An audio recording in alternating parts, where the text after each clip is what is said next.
En la primera parte del programa, si usted recién prende la radio, señor, señora, hemos repasado la situación de Huancavelica, en Lima Metropolitana también, y hemos estado en Loreto, ¿no? Loreto, en Iquitos, correcto, viendo la situación de la anemia infantil, un problema que de acuerdo a las cifras de desde el año pasado están en su pico máximo de lo que han estado. Ahora vamos a conversar con el doctor Gustavo Rivara. Él es médico pediatra y tiene una maestría también en nutrición y salud para que nos oriente sobre este problema de la anemia infantil. Quisiéramos saber qué es lo que él piensa como especialista, si se está haciendo algo o no. Doctor Rivara, qué gusto de saludarlo en nombre de Valery Vázquez de Velasco y Mauricio Fernandini también. Soy el doctor Elmer Huerta. Buen día, doctor. ¿Cómo está? Hola, Valery. ¿Cómo estás? Hola, Mauricio, doctor mucho Rivara. gusto. Muy bien. Buen Doctor, día, quisiera doctor. empezar preguntándole, por favor, muy brevemente, que le recuerde a nuestros oyentes, ¿cuáles son las consecuencias nefastas de que un niñito llegue a los 3 años de edad anémico? El problema de la anemia en niños es que en los primeros años de vida todo lo que se refiere al neurodesarrollo, o sea, todo lo que significa las habilidades cognitivas, motoras, que los niños van adquiriendo a gran velocidad, dependen, entre otras cosas, del hierro. Por ejemplo, la capacidad de que las neuronas se interconecten, que se llama la sinapsis, depende del hierro. Y también la conducción eléctrica de las neuronas, los axones o los ejes de las neuronas están cubiertos por una sustancia que se llama mielina, que también depende del hierro. Quiere decir que si un niño tiene anemia de manera prolongada, se va a afectar la posibilidad de conectarse una neurona con otra y también la conducción de los estímulos eléctricos, con una afectación tremenda e irreversible de la función neurológica y el neurodesarrollo de los niños. Entiendo que lo podemos ver, doctor Rivara, con el cansancio de los niños, pero ¿cómo más se puede identificar que mi hijo está anémico? ¿Cómo lo puedo ver sin hacerle un análisis, sin saber exactamente cuál es su cantidad de hemoglobina? En términos generales, un niño con anemia, sobre todo como el caso de nuestro país, que es por déficit de hierro en la alimentación, vamos a ver niños con menor actividad, juegan menos, están pálidos. Cuando uno les ve, por ejemplo, la mucosa de la boca, el interior de la boca, las uñitas no son rosaditas como deberían estar, sino son más pálidas, y son niños con menor actitud hacia el juego que otros. Y va de la mano además con un estado nutricional comprometido de manera crónica, ¿no? No solamente vemos anemia, sino también pueden estar con la talla más baja, etcétera.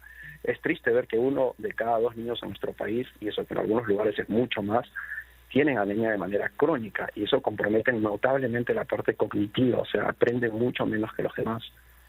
¿Cuán importante es identificar si la madre durante la gestación está anémica? Entiendo y validamos que las campañas estén centradas en los niños, pero si no atendemos a la madre gestante para saber si está anémica o no, ¿tendríamos éxito en reducir estos índices alarmantes de anemia en el Perú? Eso es importantísimo, porque en el último trimestre de la gestación, la mamá le aporta a su bebé, que está dentro del útero, hierro. Esos 3 meses finales el niño va adquiriendo este hierro y nace con unos depósitos de hierro que deberían durar 6 meses, porque la leche materna no es rica en hierro.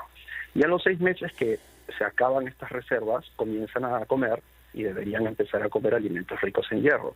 Pero lo que sucede es que en nuestro país muchísimas de las madres que están gestando están anémicas, entonces le van a proveer al feto o a su bebé poco hierro y nacen con depósitos de hierro bastante pobres que no le van a durar 6 meses, se acaban a los 3, 4 meses. Entonces ya comienza el déficit de hierro y la anemia en los niños en los primeros meses de vida, y cuando empiezan a comer, la dieta también es insuficiente. Entonces, si yo no empiezo los programas en la madre gestante con suplementos de hierro y una buena alimentación en la madre, y luego con suplementos de hierro en los niños, ya no a los 6 meses, no a los 4 como se hace acá en el país, pero obviamente la pandemia ha afectado todo, entonces definitivamente vamos a tener el círculo totalmente cerrado dirigido hacia la anemia y el compromiso del neurodesarrollo de los niños. O sea que este es un problema en realidad, doctor, como usted lo está describiendo, obviamente multidisciplinario y multitemporal, en el sentido de que debe empezar con la madre gestante, pero yo veo en lo que usted nos está diciendo, obviamente hierro, repetimos hierro, pero el hierro no solamente está en las gotitas o en las galletitas que alguien pueda haber dado, sino está en el bitute, en la comida. Así es, doctor. Doctor. Los ¿Cómo? alimentos ricos en hierro, para que conozcamos, son de dos tipos, los de origen animal y los de origen vegetal. Obviamente los alimentos de origen animal tienen una mejor absorción de hierro, y entre ellos tenemos todo tipo de carnes. Carne de res, de cerdo, pollo, pavo, pescado, cordero, etcétera. Todos tienen bastante hierro. El huevo también tiene hierro, la sangrecita tiene hierro, el hígado tiene hierro.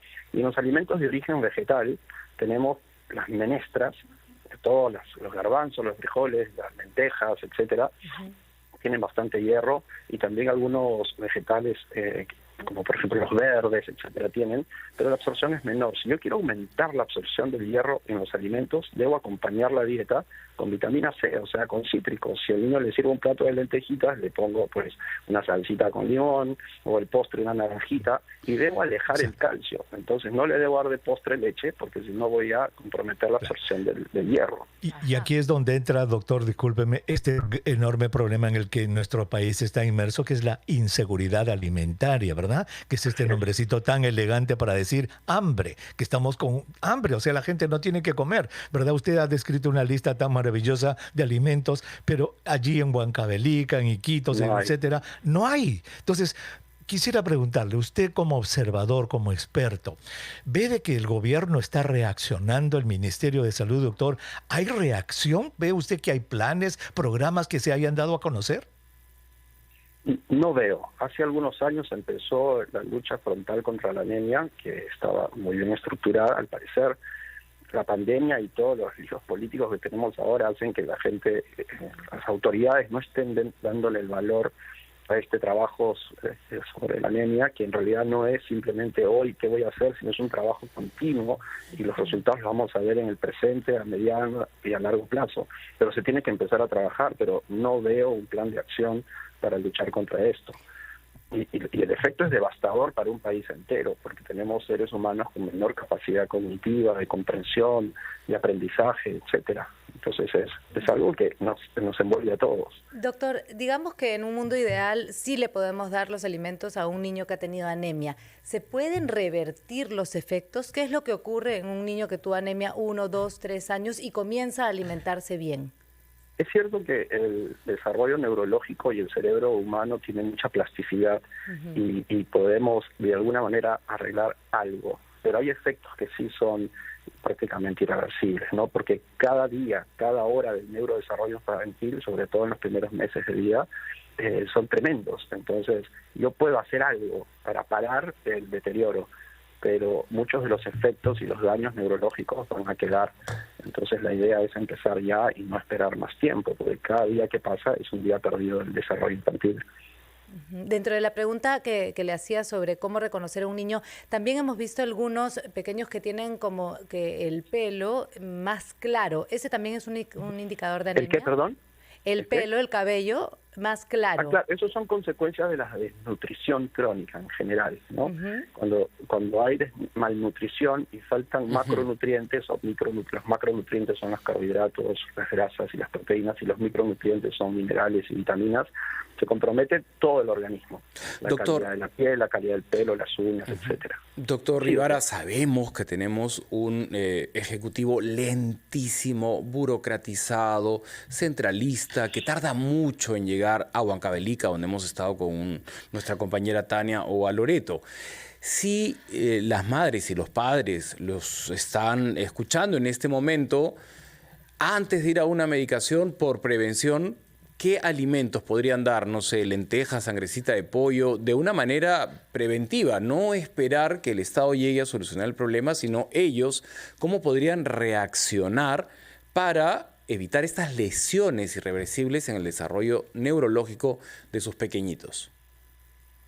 Claro, el problema es que sí conocemos el camino, pero faltan los recursos. Hay una total inequidad en la distribución de los alimentos. Porque, por ejemplo, en la región latinoamericana hay suficientes alimentos para el número de pobladores que tenemos, pero hay tremenda inequidad, que tenemos porcentajes altísimos de malnutrición crónica.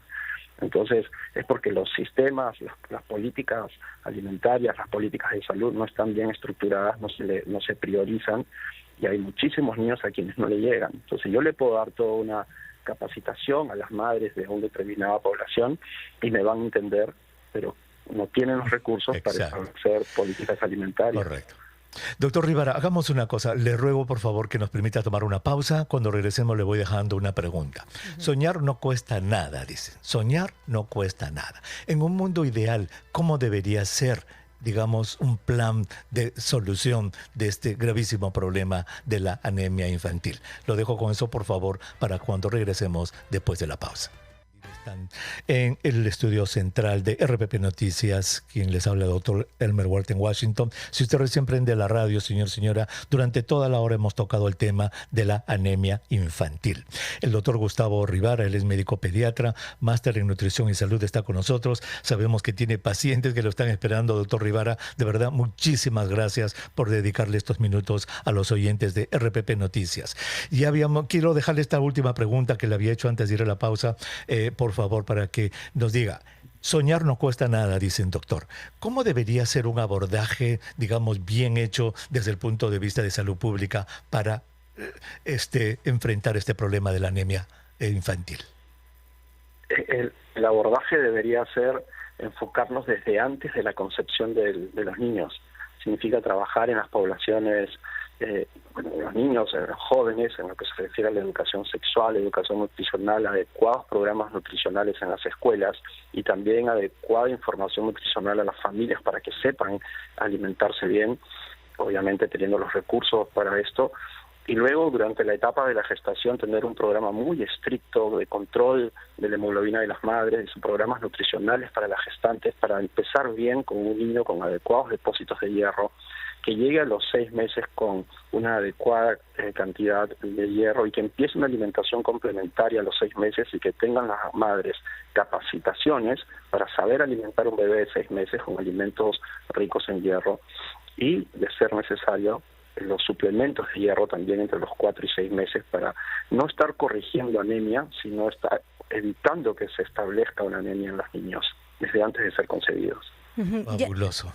Vale. Solamente para cerrar, ya que estamos hablando que hay de 16 millones de personas que dejan de comer al menos una vez al día, de alguna forma todos los peruanos deberíamos estar nutriéndonos como si nos faltara hierro o, en todo caso, dándole mucha atención a nuestra alimentación. Nos decías al principio, doctor Gustavo, que había la posibilidad de comer menestras con arroz, tal vez, vitamina C, no calcio. ¿Cuáles son esos secretos básicos que tenemos que tener para poder tener platos nutritivos y con suficiente hierro, tanto para las madres gestantes, para la alimentación antes de estar embarazadas o para cuando queremos alimentar a nuestros niños sin saber si realmente están anémicos? Claro, el punto es que la mayoría de los alimentos más costosos son los que tienen hierro y los más baratos son los que no lo tienen. Entonces partimos de ahí. Pero de ser posible de tener sobre la mesa alimentos ricos en hierro hay que reconocerlos para que no falten en el día a día, que no falte algún tipo de alimento de origen animal, que puede ser el huevo, que puede ser la sangrecita, algún tipo de carne. Cuando decimos carne no solamente es res, sino cualquier tipo de carne que se pueda consumir. Y también recordar que las menestras proveen una buena cantidad de hierro y que vamos a favorecer o aumentar la absorción del hierro de las menestras si acompañamos estos alimentos, por ejemplo, con algún cítrico, porque la vitamina C favorece la absorción del hierro, ¿no? Y repito, el calcio interfiere con la absorción del hierro y muchas veces es la lechecita después de las lentejas, de los garbanzos y disminuimos la absorción, ¿no? Y también el mito de que menestras con arroz no van, menestras con arroz sí van, porque al arroz le faltan 2 aminoácidos esenciales y a las menestras también, pero cuando están juntas complementan todos los aminoácidos esenciales y tenemos una proteína de buen valor biológico. Correcto. Y si encima va una zarcita criolla con bastante limón, ahí está el ácido que necesitamos, la vitamina C. Si es un huevito encima, mejor todavía. Claro, pero ahí está el gran problema. Por eso que estamos hablando de esta inseguridad alimentaria. No hay comida, no está comida llegando. Estos que estamos hablando son sueños para muchísimos peruanos en este momento. Doctor Rivara, muchas gracias, de verdad, gracias por haber estado con nosotros. Sé que los pacientes lo están esperando, de verdad muy agradecido por habernos ayudado a entender este problema. Muchas gracias, Valerie, doctor Huerta, Mauricio. Un abrazo para Hasta todos. Luego. Muchísimas gracias. El doctor Gustavo Rivara, médico pediatra, que tiene una maestría en nutrición y salud pública, estuvo con nosotros. Fíjate qué complejo problema, Valerie, Mauricio, es un problema sumamente complejo, es un problema de salud pública, pues. Es salud pública. Pero doctor, acá lo discutíamos con Mauricio durante la pausa. Hay muchas personas que tienen la posibilidad de, sí, comprar alguno que otro ingrediente, pero no saben cómo elegir. Entonces, por lo menos la opción, saber que una sopa con arroz no es nutritivo. Muchas veces se hace por desconocimiento también, no solamente porque no hay el dinero.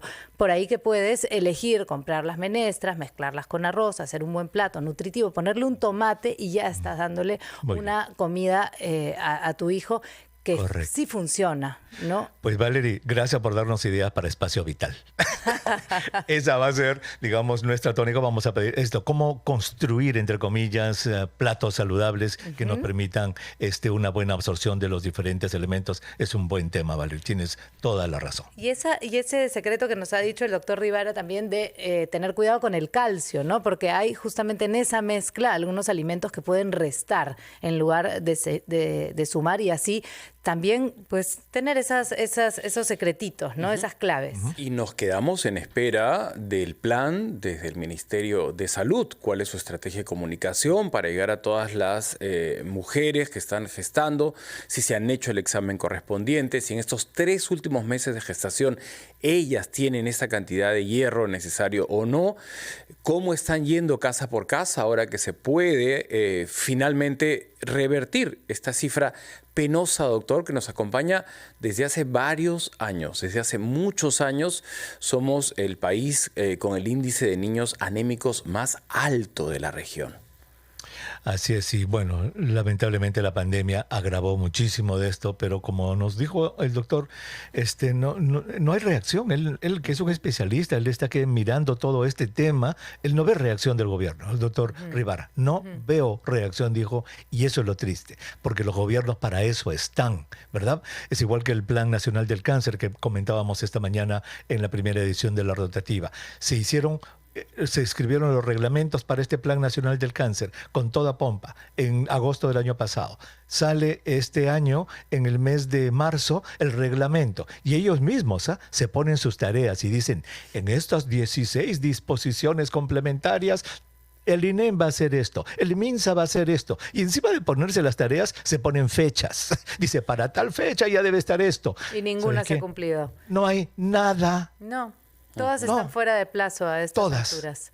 Eso se llama ingobernabilidad, falta de liderazgo. Y había en esto de la anemia. Había una época de estos programas de alimentación y justamente contra la desnutrición en nuestro país. Habremos hablado de las chispitas, hemos hablado de algunas ferias incluso de nutrición que se daban, pero eso se tiene que hacer de manera local. No es solamente una estructura de manera nacional, un plan escrito que luego no llega a las regiones. Teníamos que hacer que cada una de las regiones conozca cuáles son sus debilidades para justamente poder atacarlas. Y eso es algo que no se está haciendo, pero por lo menos en Espacio Vital y en este modesto espacio también estamos tratando de dar algunos secretos para que las personas que están en sus casas tengan la posibilidad de reaccionar rápidamente. Y si bien es cierto, estamos diciendo que es el ministro de Salud, el Ministerio de Salud el que tiene la culpa. Ellos no tienen toda la culpa. Digamos, las regiones, los municipios, los gobiernos locales deberían estar trabajando muy activamente en esto. Lo que criticamos es la falta de liderazgo del Ministerio de Salud, porque liderazgo es lo que se necesita aquí y no lo vemos por ninguna parte.